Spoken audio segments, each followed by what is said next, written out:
ইরানের নতুন নেতৃত্বের সঙ্গে আলোচনায় রাজি ট্রাম্প। ইরানে সামরিক অভিযানের সর্বশেষ পরিস্থিতি সম্পর্কে যা জানালেন ট্রাম্প। উত্তেজনার মধ্যেই ফোনালাপজে কথা হল মোদি নেতানিয়াহুর। ইরানে যুক্তরাষ্ট্র ও ইসরায়েলের হামলার জবাব দেওয়ার ঘোষণা হিজবুল্লাহর। ইসরায়েলে একের পর এক মিসাইল হামলা চালাচ্ছে ইরান। ইসরায়েল ও যুক্তরাষ্ট্রের যৌথ হামলার পর মধ্যপ্রাচ্যে ছড়িয়ে পড়া সংঘাত নতুন মোড় নিতে পারে বলে ইঙ্গিত পাওয়া যাচ্ছে।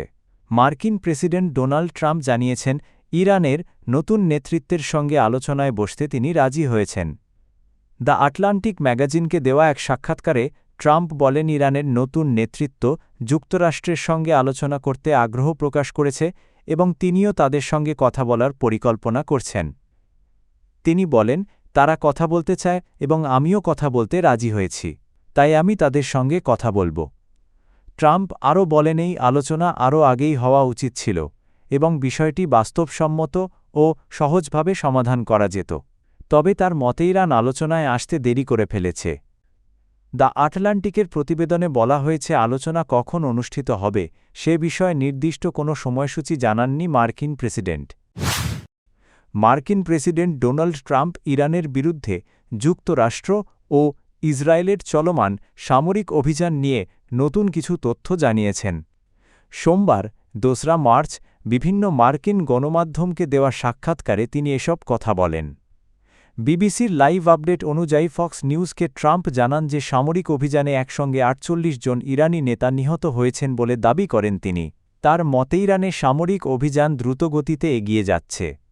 সিএনবিসিকে দেওয়া সাক্ষাৎকারে ট্রাম্প বলেন, যুক্তরাষ্ট্রের অভিযান নির্ধারিত সময়ের আগেই লক্ষ্য অর্জনের দিকে এগোচ্ছে। তিনি দাবি করেন, এই অভিযান শুধু যুক্তরাষ্ট্রের জন্য নয় বরং বিশ্বের নিরাপত্তার স্বার্থেও পরিচালিত হচ্ছে।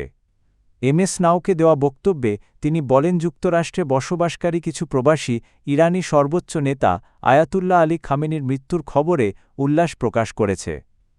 লস অ্যাঞ্জেলেসে বসবাসকারী ইরানি সম্প্রদায়ের প্রসঙ্গ উল্লেখ করে ট্রাম্প বলেন, এই ঘটনাকে তিনি গুরুত্বপূর্ণ হিসেবে মনে করেন। ভারতের প্রধানমন্ত্রী নরেন্দ্র মোদী ইসরায়েলের প্রধানমন্ত্রী বেনিয়ামিন নেতানিয়াহুর সঙ্গে টেলিফোনে কথা বলেছেন। বাংলাদেশ সময় সোমবার দিবাগত রাত ২টার দিকে দেওয়া এক বিবৃতিতে তিনি এ তথ্য জানান। সামাজিক যোগাযোগ মাধ্যমে দেওয়া বার্তায় মোদি বলেন, মধ্যপ্রাচ্যের বর্তমান পরিস্থিতি নিয়ে নেতানিয়াহুর সঙ্গে আলোচনা হয়েছে। তিনি সাম্প্রতিক সংঘাত নিয়ে ভারতের উদ্বেগের কথাও তুলে ধরেন। তিনি বলেন, সাধারণ মানুষের নিরাপত্তাকে সর্বোচ্চ অগ্রাধিকার দেওয়া প্রয়োজন এবং এই সংঘাত দ্রুত বন্ধ হওয়া উচিত।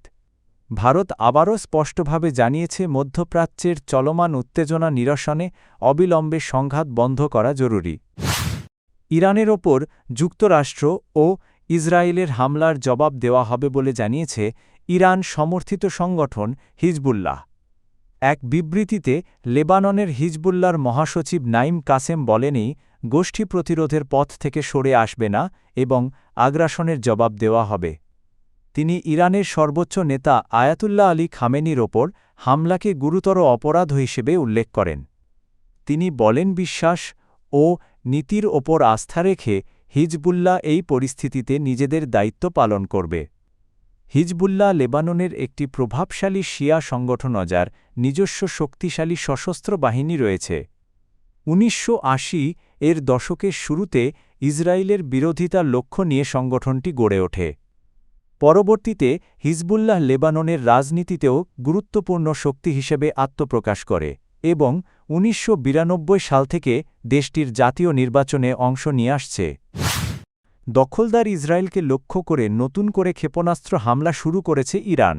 গত ১ ঘণ্টার মধ্যে অন্তত ৩ দফা মিসাইল নিক্ষেপ করা হয়েছে বলে জানা গেছে।